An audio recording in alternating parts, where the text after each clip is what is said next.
On the Scene video coverage of ESC 2012 is supported by Pradaxa.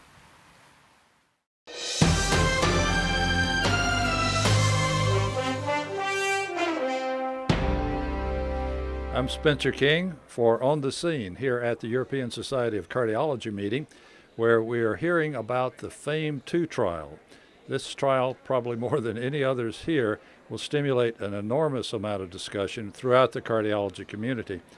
The trial is using fractional flow reserve in all the patients to identify those with high-grade flow-limiting lesions. If they have high-grade flow-limiting lesions on the FFR, then those patients were randomized to either continued medical therapy or stenting. Another group who had no positive FFR were followed in a registry. And the trial showed that the stented group did better. Why?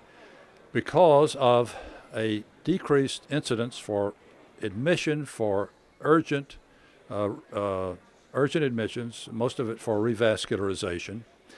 These patients did not have increase at the short follow-up that we have in death or MI, but they did have many more readmissions. And so the Data and Safety Monitoring Committee stopped this trial after enrollment of over 800 patients, and those have now been followed for shorter time than would have been the case had this trial gone to completion. So what does this all mean? This is good news for the interventional cardiology community if you favor revascularizing the patients with a lot of ischemia. On the other hand, there will be a lot of criticism because the main endpoint of this trial is readmission for an acute syndrome. So a lot of understanding about what that acute syndrome was. About half those patients had enzyme changes or EKG changes, but that means half of them did not. And so with an unblinded patient, is there a bias toward readmitting a patient who's been stented? This will be a question raised.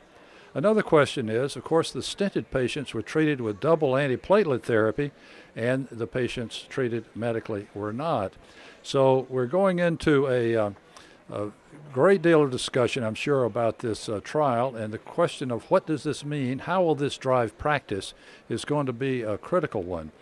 The use of FFR by documenting that these are patients who indeed have large vessel obstructive disease is very important and may have selected out a group of patients with stable ischemic heart disease who indeed will benefit from revascularization.